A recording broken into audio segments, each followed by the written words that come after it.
A paz do Senhor, queridos. Nós estamos agora regravando o nosso estudo bíblico, que nós começamos a gravar e nós tivemos problemas técnicos, agora estamos fazendo aqui da forma mais simplificada possível, mas que em nome de Jesus vai dar certo. Vamos fazer uma oração para começarmos os nossos estudos. Senhor, querido amado, venha nos abençoar, lançar por terra todas as barreiras e todos os impedimentos. Espírito Santo de Deus, esteja conosco durante o nosso estudo, abrindo o nosso entendimento espiritual, Senhor. Abençoando cada pessoa que está aqui presente, cada pessoa que está assistindo em casa, e cada um que ainda irá assistir em outros dias. O Senhor esteja abençoando cada um e seus familiares, no nome de Jesus Cristo. Espírito Santo, venha nos trazer um entendimento profundo da palavra de Deus. Que é isso que nós desejamos. Amém. Amém. Amém. Queridos, nós estamos começando hoje o livro de Números. O livro de Números, ele tem esse número, o nome de Números, por causa do censo que foi feito dos israelitas neste livro. Então, o livro de Números, ele relata a jornada dos israelitas do Monte Sinai até a fronteira de Canaã, nas planícies de Moabe. Ele relata a contagem do povo. Ele relata 38 anos dos 40 que o povo de Deus ficou peregrinando no deserto. Relata um reforço de parte da legislação que foi dada aos sacerdotes e a transição entre a antiga geração que saiu do Egito e a geração nova que efetivamente entraria na terra prometida. Quando a gente fala 38 anos dos 40 que o povo passou no deserto, é preciso a gente explicar que o povo de Deus chegou com cerca de 1 ano e meio a 2 anos, chegaram lá em Canaã, foram espiar a terra, mas eles não acreditaram, não confiaram, 10 dos 12 espias não confiaram na providência divina, e então o Senhor, como castigo, disse que, como eles ficaram 40 dias espiando a terra, o Senhor falou que, então, para cada dia espiando a terra, que eles ficariam 1 ano de peregrinação no deserto. Isso não quer dizer que era a partir dali 40 anos, não, era 40 anos de peregrinação no total, desde a saída do Egito. Então é por isso que cerca de 2 anos já foi relatado até aqui, e 38 anos vai ser relatado a partir aqui do livro de Números. E a Bíblia diz ali do capítulo 1 até o capítulo 4, ela fala do censo que foi feito dos israelitas e da divisão de responsabilidades da tribo de Levi. E diz que no primeiro dia do 2º mês, no 2º ano da saída do Egito, estando o povo no deserto do Sinai, Deus ordenou a Moisés que fizesse a contagem de todos os homens do povo de Israel, de 20 anos para cima, que pudessem sair à guerra, e classificando cada um dentro das suas tribos, dentro das suas respectivas famílias. Deus também determinou quem era de cada tribo, que seria o príncipe daquela tribo, e que essa pessoa seria a pessoa que iria ajudar Moisés nessa contagem, porque eles já teriam que ser contados dentro das suas tribos. E eles fizeram a contagem da forma que o Senhor ordenou, e a soma de todos que podiam sair da guerra totalizou 603.350 homens. Já falamos sobre essa questão dos números, que esses números podem ser simbólicos, porque tem muito simbolismo em números dentro da Bíblia, e há quem acha que esses números eram reais, há quem acha que eram simbólicos. O fato é que a mesma palavra que significa 1000 em hebraico, essa palavra também ela significa unidade militar ou famílias. Então, você pode ter 600 unidades militares, 600 famílias ou 600 mil de fato. Mas tem muitos mistérios da Bíblia que eles só vão se desenrolando ao longo dos tempos, por causa dos achados arqueológicos, de outras coisas que se encontram, e eles vão se desenrolando. Este é um mistério que ainda não tem ainda uma forma de ele ser compreendido totalmente. E eu coloquei aqui uma relação para vocês, quantas pessoas de cada tribo. Nós vimos aqui que da tribo de Judá, a tribo de Judá até hoje ela é a mais numerosa. Era 74.600 da tribo de Judá, e a tribo de Manassés, a meia tribo de Manassés, 32.200. Essa questão de ser meia tribo, para quem está entrando nos estudos bíblicos por agora e não viu as aulas anteriores, é que essas meia tribos, o que é? José era um dos cabeças das tribos. Mas quando Jacó encontrou José lá no Egito e conheceu os 2 netos dele, ele recepcionou esses 2 netos como filhos, colocou como filhos. Então, cada um desses 2 netos, Efraim e Manassés, eles seriam contados como meia tribo. E isso veio também a resolver um outro problema, porque eram 12 tribos de Judá, mas Levi tinha sido separado para o serviço do templo, não contava como homens disponíveis para ir à guerra. Então, juntando essas duas meias tribos, eles voltam a ser 12 tribos. E a tribo de Levi, ela tinha sido separada para o serviço do Senhor, portanto, ela não podia ir à guerra. Era um povo que não podia ir à guerra. E eles tinham atribuições muito definidas, muito definidas. Era assim, o tabernáculo ele ficava no meio, no centro do acampamento. A tribo de Levi tinha que ficar ao redor, acampada ao redor do tabernáculo. E ao derredor, por trás da tribo de Levi, ficavam as demais tribos, e essas demais tribos, cada uma no seu respectivo esquadrão, com a sua bandeira, todo ali os esquadrões foram determinados por Deus. A forma como eles iam colocar, assim, quem é que ia primeiro, e tudo isso foi determinado por Deus. E a tribo de Levi, então, era a única que podia armar e desarmar o tabernáculo durante as peregrinações, e era a única que podia também administrar tudo que se referisse ao serviço do templo. Qualquer estranho que fizesse isso seria morto. E no capítulo 2, são registradas as gerações de Arão e de Moisés, e foi definida a responsabilidade de cada um.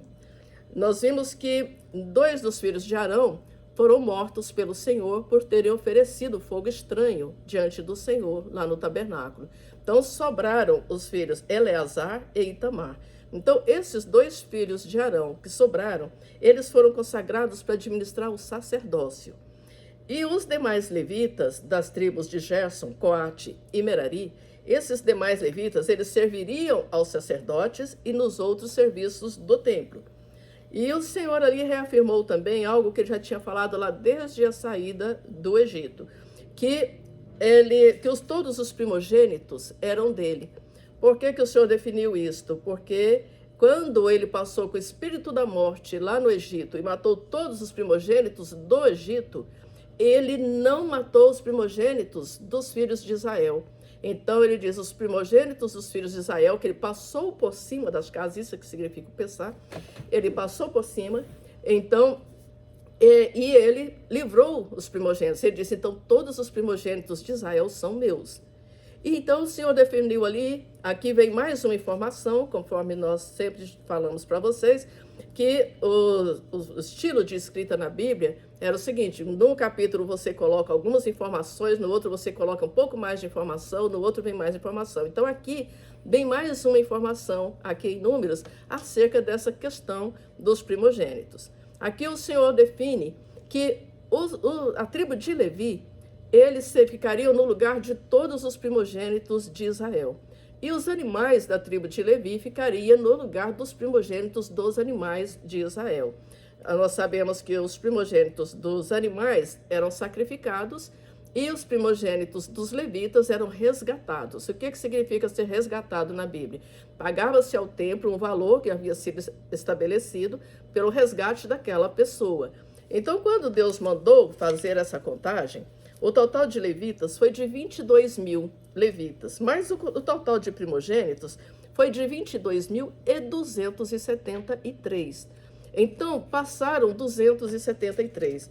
Essa diferença aí, o Senhor ordenou que fosse resgatada, esses 273 que passassem, por uma oferta ao templo que já havia sido estabelecida.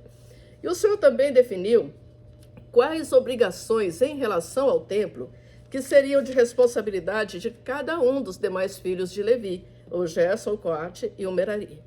Então, ele definiu quem cuidaria da arca, quem cuidaria do altar, dos utensílios, das cortinas, das colunas, enfim, de cada parte do santuário.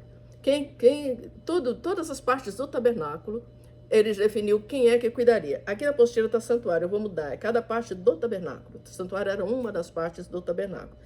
E ele também deu ordens minuciosas sobre como deveriam ser desmontados, carregados e montados de novo. E só as casas que foram designadas para aquele trabalho podiam fazer aquele trabalho. Uma outra casa, ainda que fosse levita, não podia fazer aquele trabalho que foi ali designado por Deus. E os sacerdotes, assim como os demais levitas, eles começavam o ministério dele aos 30 anos. Os ministérios deles começavam aos 30 anos e encerravam aos 50 anos.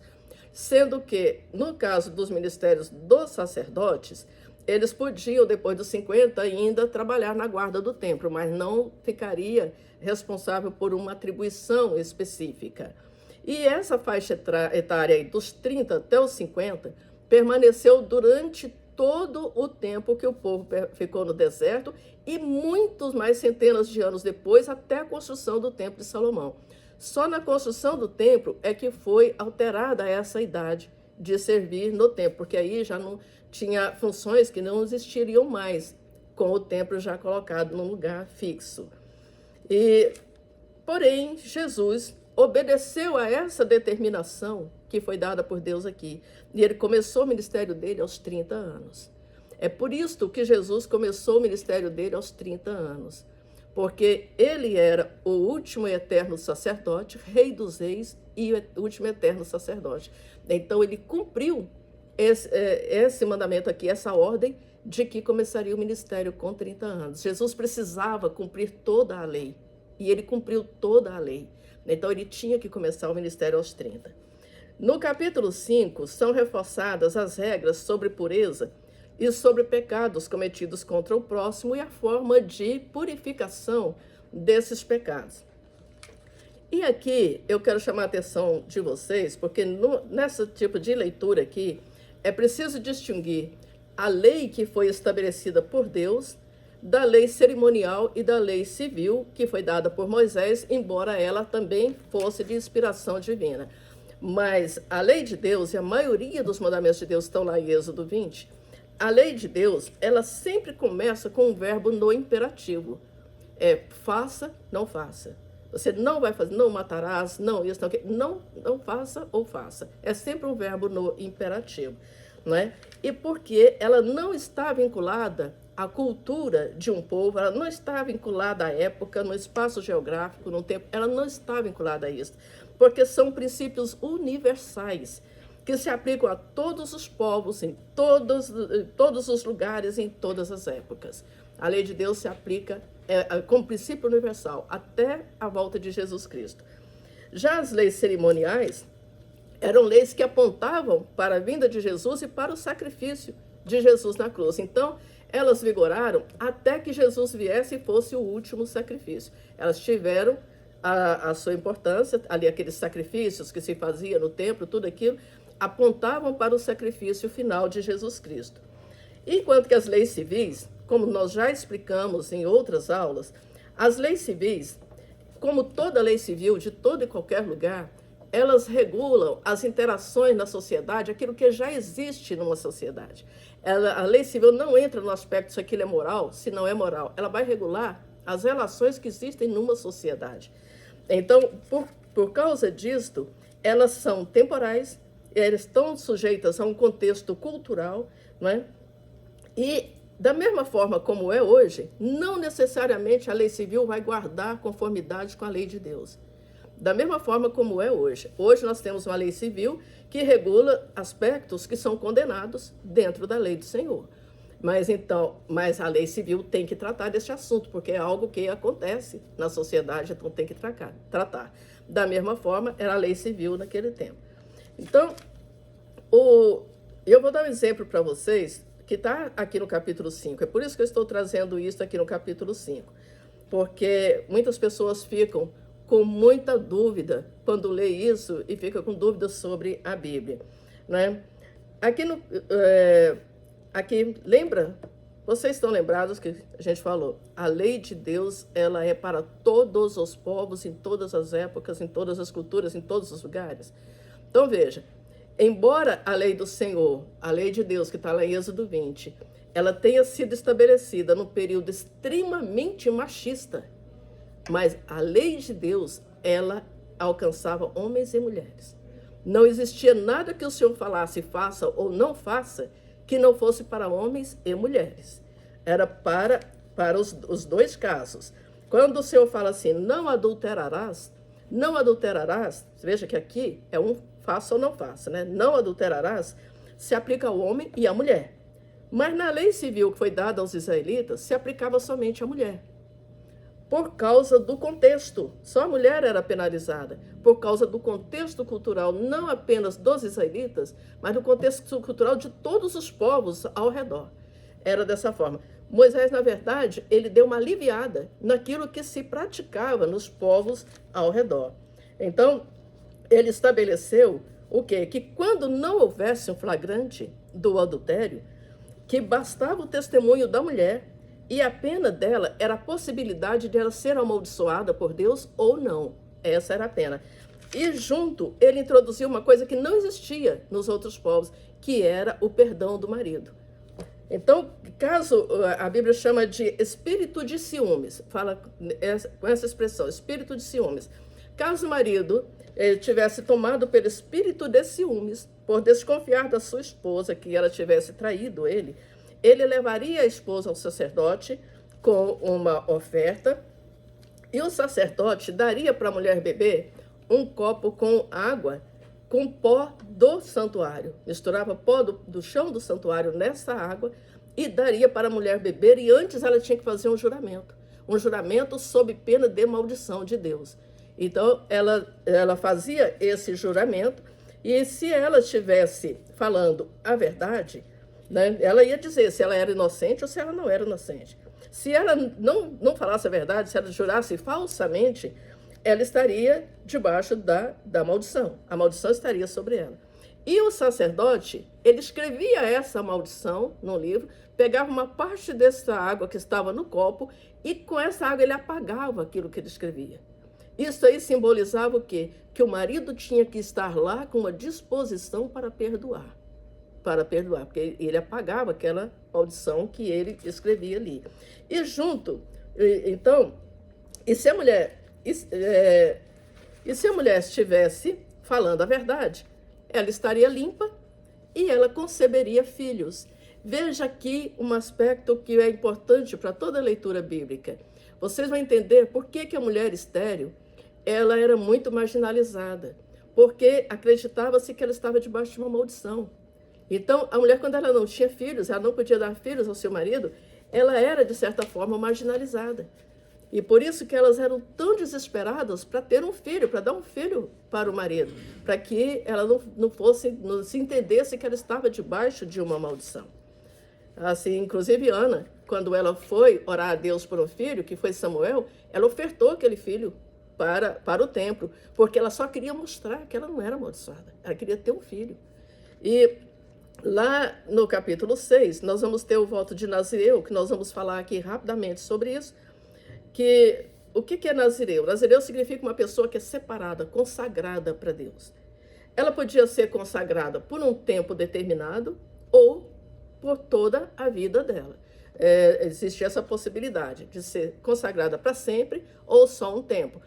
Ana consagrou Samuel para sempre, como Nazireu ao Senhor. E o Nazireu, ele estava sujeito a 3 ordenanças, no mínimo. Essas 3 aqui não podia faltar. Ele não podia tomar bebida forte, nem nada feito da vinha. Ele não podia cortar os cabelos e ele não se aproximaria e nem tocaria num corpo morto. Ainda que esse corpo morto fosse do pai dele, da mãe, do irmão, ele não poderia tocar num corpo morto. E por todo o tempo que durasse o nazireado, essa pessoa era considerada santa para o Senhor, né? E caso ela se contaminasse involuntariamente, o nazireu tinha que levar para o templo uma oferenda de purificação e começar a contar o tempo de novo. Aquele tempo que já tinha contado como nazireu antes, aquilo não seria mais contado. Se ele se contaminasse involuntariamente, começava a contar o tempo de novo. É claro que teve muitos e muitos e muitos nazireus, mas a Bíblia, ela relata 3, por causa da importância dos 3. Então, nós temos Samuel, Sansão e João Batista, que foram nazireus, sendo que Sansão descumpriu os 3. Ele descumpriu os 3 requisitos, que ele bebia, ele tocava o corpo morto, porque ele matava os filisteus, depois ainda ia lá cortar prepúcio, essas coisas todas, e ele cortou o cabelo. Então, ele conseguiu descumprir todos. Ele descumpriu todos. Mas Samuel e João Batista não. Eles foram fiéis. A maioria das pessoas eram muito fiéis em tudo que votava a Deus. Nós vamos ver isso mais lá na frente, que o Senhor fala assim, que ele não obriga ninguém a fazer voto para ele. Mas a partir do momento que você fez, você cumpre o teu voto do jeito que você fez no dia da tua angústia. Então, Deus cobrava que a pessoa cumprisse os seus votos. E ali nos capítulos 6, de 23 a 26, eu trouxe aqui para vocês, porque é uma passagem que eu acho linda, porque foi uma bênção sacerdotal que Deus deu para Moisés e para Arão, dizendo que daquela forma eles deveriam abençoar o povo de Israel. Quero até decorar isso aqui para passar a dar a bênção sacerdotal dessa forma também. O Senhor fala assim, fala a Arão e a seus filhos, dizendo, assim abençoareis os filhos de Israel, dizendo-lhes, o Senhor te abençoe e te guarde, o Senhor faça resplandecer o seu rosto sobre ti e tenha misericórdia de ti, o Senhor sobre ti levante o seu rosto e te dê a paz. Essa era a bênção que deveria ser colocada sobre Israel. E o Senhor fala assim, assim vocês porão o meu nome sobre os filhos de Israel e eu os abençoarei. Então, é uma bênção muito bonita que tem aqui no final do capítulo 6. E nos capítulos 7 a 9, ele traz aqui, mostra as ofertas que foram trazidas pelos príncipes para a dedicação do altar e também traz um reforço da observância da Páscoa. Então, os capítulos 7 e 8 mostra as ofertas que os príncipes trouxeram para a dedicação do altar. Lembra que eu falei que até aqui, onde nós vamos ver hoje, passa-se ao mesmo tempo ali do livro de Levítico e do final de Êxodo. Está tudo se passando ao mesmo tempo. O povo está recebendo leis. E ainda estão consagrando o tabernáculo. Então, os príncipes então trouxeram para a consagração do tabernáculo, eles trouxeram 6 carros cobertos, que era um carro para cada 2 tribos, e cada um levou um boi para ofertar para a tribo de Levi. E ali, Moisés dividiu esses carros, ele dividiu entre as casas de Gerson e de Merari, os carros e os bois, porque os bois iam em juntas, né? Então, eram 6 carros, 2 bois para cada junta, para carregar aqueles carros. Ele deu para a tribo de Gerson e de Merari para que eles transportassem o tabernáculo, aqui também não é santuário, tabernáculo, para que eles transportassem o tabernáculo. Mas para os filhos de Coate, ele não deu nada. Por que que ele não deu nem os carros, nem os bois para os filhos de Coate? Porque eles eram encarregados do transporte do Santo dos Santos, do santuário. E o santuário tinha que ser carregado nos ombros. Eles não podiam ir de carro de boi. Nós vamos ver lá no tempo dos reis que Davi pagou um preço por isso, em relação aos homens dele, que estavam transportando a Arca da Aliança num carro de boi. E Deus não ordenou que fosse dessa forma. Então fizeram de uma forma diferente, né, do que Deus havia ordenado. E também cada príncipe ofertou para o serviço do santuário os pratos, as bacias de prata, as colheres de ouro, os animais para o holocausto. E essa consagração durou 12 dias. Cada dia um dos príncipes trazia os animais para o holocausto e os utensílios. Era uma consagração de 12 dias. E aí Moisés então entrava no tabernáculo e falava com Deus de cima do propiciatório. No capítulo 9, no ano 2º da saída da terra do Egito, no 1º mês, o Senhor relembrou a Moisés que tinha que celebrarem a Páscoa. Várias vezes vocês vão ver isso sendo reafirmado, porque a Páscoa era uma celebração ordenada por Deus e que ela tinha que ser, ela tinha que existir, ela tinha que ser comemorada. Hoje a nossa Páscoa foi paganizada, infelizmente, mas ela tinha que ser comemorada. E o Senhor decretou aqui mais um fato novo que ele traz só aqui, que ainda que os israelitas estivessem em viagem, se ele deixasse de celebrar a Páscoa no dia determinado, ele seria extirpado do seu povo. De tanta importância que se dava a Páscoa e que se dá a Páscoa. Então, no dia que foi levantado e consagrado o tabernáculo, a gente já viu isso lá atrás, e aqui está fechando essa questão do tabernáculo. Então, a nuvem cobriu o tabernáculo sobre a tenda do testemunho, e à tarde ela estava sobre o tabernáculo com uma aparência de fogo até de manhã. De manhã ela tinha aparência de nuvem, à noite com uma aparência de fogo. E assim era continuamente. A nuvem cobria de dia, de noite era aparência de fogo. Mas sempre que a nuvem se levantava de sobre o tabernáculo, aí os filhos de Israel partiam. Ela se levantava, aí eles levantavam o acampamento também e partiam. Quando ela parava, todos também paravam ali e acampavam ali, ficavam acampados até por todos os dias que ela ficasse parada. Capítulo 10, nós vamos ver a saída do Monte Sinai. O Senhor ordenou a Moisés, antes disso, que fizesse 2 trombetas de prata para a convocação da congregação e para a partida dos arraiais. Ele disse que quando tocassem as 2 trombetas, toda a congregação deveria se reunir na porta da tenda da congregação. Mas quando ele tocasse uma trombeta, eram os príncipes de cada tribo que se reuniria ali. E Deus também definiu um toque específico para cada tribo, para levantar o seu acampamento e sair. É tudo feito com muita ordem, com muita organização. Então vejam, 12 tribos tinham 12 toques específicos, um para cada tribo. Era a hora de ela levantar o acampamento e sair. E os sacerdotes que eram filhos de Arão, eles tinham a incumbência de tocar essas 2 trombetas. E o Senhor também ordenou, acerca de quando eles fossem à guerra, o Senhor falou assim: quando na vossa terra sairdes a pelejar contra o inimigo que vos oprime, também tocareis as trombetas retinindo. E perante o Senhor vosso Deus haverá lembrança de vós, e sereis salvos dos vossos inimigos. Então, a gente vê que tem um mistério ali entre o tocar retinindo e Deus. Havia um mistério, uma ligação. Quando eles tocavam retinindo, vinha a presença de Deus para fazê-los escapar e ter vitória naquela guerra. E aí, no ano segundo, no segundo mês, no dia 20 do mês, a nuvem se levantou de sobre o tabernáculo da tenda do testemunho. E foi só então que os israelitas deixaram o Sinai, depois de ter ficado mais de um ano no Sinai, ali, eles sendo organizados em tribos, recebendo a legislação, eles ficaram ali mais de um ano, ali no Sinai. E só agora, no dia 20 do segundo mês, do segundo ano, é que a nuvem conduziu eles até o deserto de Parã, fazendo algumas paradas no caminho que nós vamos ver.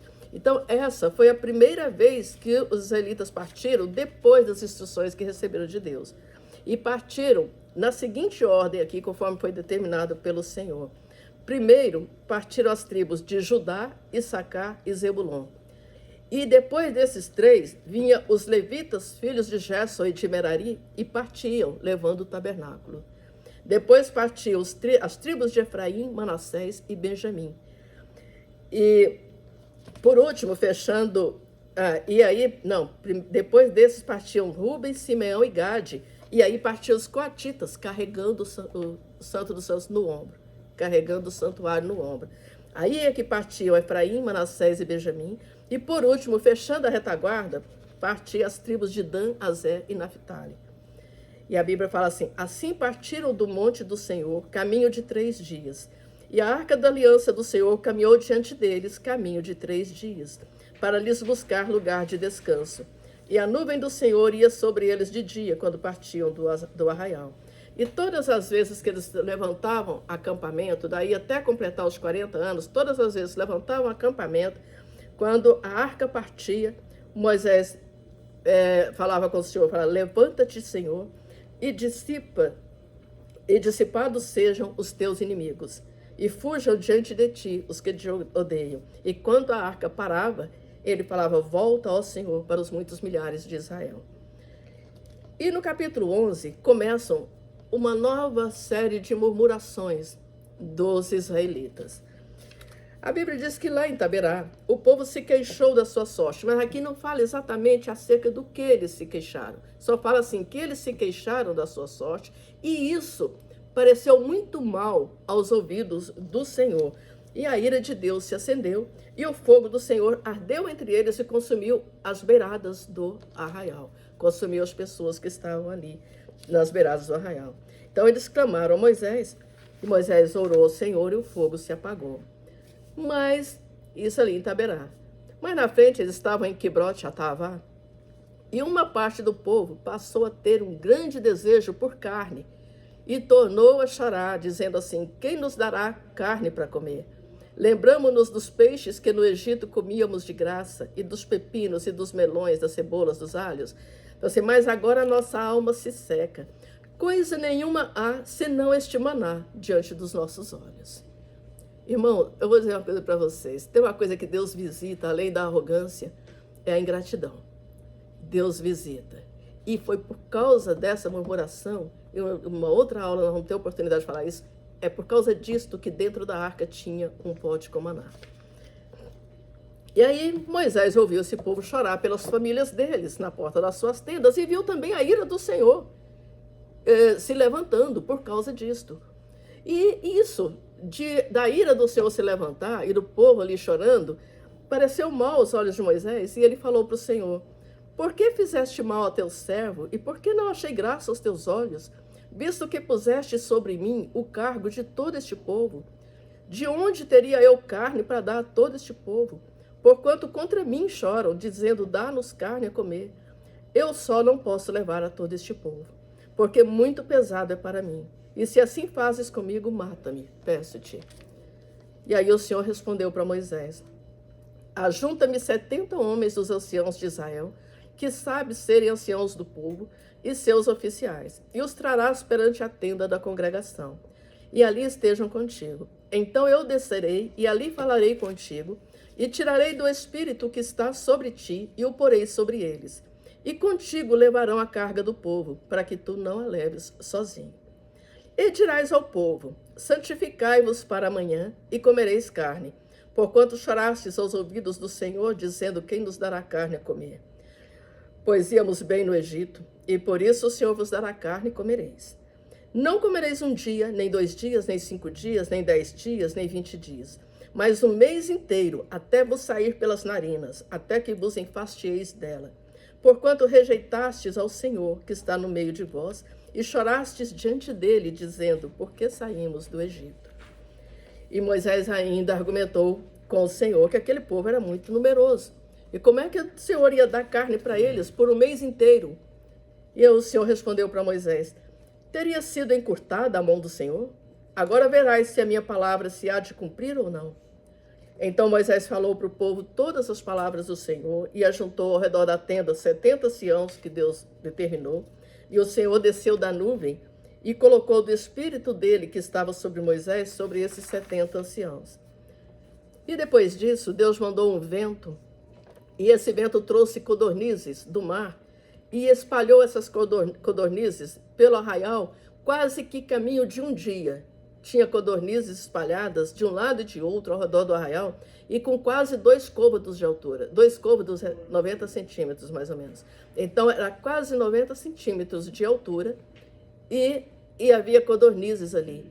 E esse povo, então, eles colheu aquelas codornizes todo aquele dia, toda aquela noite, todo o dia seguinte, e estendeu essas codornizes para eles ao redor do arraial, colocando em estacas ao redor do arraial. Mas, lembra que eu falei da ingratidão? Mas a carne ainda estava na boca deles, e antes que ela fosse mastigada, a ira do Senhor se acendeu, e o Senhor feriu com uma praga muito grande. E a Bíblia diz: por isso o nome daquele lugar se chamou Kibroth Hattaavá, porquanto ali enterraram o povo que teve o desejo. Irmão, ingratidão pega para o Senhor. Soberba ingratidão pega para o Senhor. E no capítulo 12, nós vamos ter uma insurreição ali, que essa não era esperada, nem por Moisés. Foi uma insurreição de Miriam e de Arão contra Moisés. Eles estavam em Azerote, e Miriam e Arão se levantaram contra Moisés por causa da mulher cuxita, ou etíope, com quem ele havia se casado. E a Bíblia não esclarece se eles estavam falando de Zípora ou de outra mulher. Em momento algum mais fala acerca de uma mulher de Moisés. Só que a Bíblia não sabe se era Zípora ou se era outra mulher, porque etíope significa negro. E a mulher, Zípora, a mulher de Moisés, ela era de pele escura. Então, Miriam e Arão disseram assim: porventura falou o Senhor somente por Moisés? Não falou também por nós? Eu creio que provavelmente Miriam e Arão, que também eram profetas, eles eram conhecidos também por serem profetas, eles se deixaram seduzir pela vaidade e por uma disputa muito boba. E usaram a mulher de Moisés só para criar uma circunstância para questionar a liderança de Moisés e a intimidade que ele tinha com Deus. E a Bíblia diz que Moisés era o mais manso de todos os homens que havia sobre a terra. E que o Senhor ouviu o que disseram contra Moisés. E o Senhor disse aos 3 para saírem e ir à tenda da congregação. E ali o Senhor desceu na coluna de nuvem, se pôs à porta da tenda e chamou Arão e Miriam até ali. E o Senhor disse para eles: ouvi agora as minhas palavras. Se entre vós houver profeta, eu, o Senhor, em visão a ele me farei conhecer, ou em sonhos falarei com ele. Mas não é assim com meu servo Moisés, que é fiel em toda a minha casa. Boca a boca falo com ele, claramente não por enigmas, pois ele vê a semelhança do Senhor. Porque, pois, não tivestes temor de falar contra o meu servo, contra Moisés? E tendo falado isso, a ira do Senhor contra eles se acendeu e ele retirou-se. E a nuvem se retirou ali de sobre a tenda. E imediatamente Miriam ficou leprosa. Imediatamente. E a Bíblia fala que a carne dela ficou branca como a neve. Ela ficou leprosa. Alguns estudiosos da Bíblia, inclusive, eles acham que Deus fez com que a pele de Miriam ficasse excessivamente branca de lepra, para contrastar com a pele negra da esposa de Moisés, de quem ela tinha falado mal. Que foi uma forma de Deus mostrar para ela. E quando Arão viu a lepra em Miriam, aí ele suplicou e falou: ai, Senhor meu, não ponha sobre nós este pecado, pois agimos loucamente e temos pecado. Não seja ela como um morto, que saindo do ventre de sua mãe, a metade da sua carne já esteja consumida. Então Moisés clamou ao Senhor para que curasse Miriam. Mas o Senhor disse para Moisés: se o seu pai cuspisse no rosto dela, ela não seria envergonhada 7 dias? Esteja então ela fechada 7 dias fora do arraial, e depois vocês a recolham. E assim Miriam esteve 7 dias fora do arraial, e o povo não pôde partir enquanto não recolheram Miriam. Então, depois disso, o povo partiu de Azerote e acampou no deserto de Parã. E a próxima aula nós vamos ver aquele povo, Moisés mandando os espias, aqueles povos espiando ali a terra e voltando com todas as informações que desagradaram a Deus. Aqui na última folha, eu coloquei para vocês um mapa, que foi o trajeto feito pelos israelitas do Egito até Canaã. Aqui ele está em preto e branco nessa apostila, mas em PDF ele está colorido. Vocês vão poder ver melhor quando a apostila estiver disponível. Ele está colorido. Vocês vão ver que Egito ficava aqui, Canaã ficava aqui. Daqui para cá era 200 quilômetros. Mas Deus não permitiu que eles fizessem esse caminho. Eles fizeram um triângulo invertido. Eles vieram para cá e depois para cá. Um triângulo invertido. O caminho que eles fizeram. Por 2 motivos. Primeiro porque daqui para cá estava havendo guerras ali. O Senhor não queria que o povo se desanimasse por causa de guerras. Segundo porque o povo queria, Deus queria aquele povo no Monte Sinai. Deus queria tratar com aquele povo ainda antes que chegasse lá. Ele tinha muitas instruções, muitas coisas para passar para o povo. Então não podia eles irem por um caminho direto. Tinha que ser da forma que Deus determinou, né? Então, na próxima aula nós vamos ver essa chegada lá em Canaã, e como é que foi essa chegada, e o que fez eles terem que voltar, ok? Obrigada, crianças.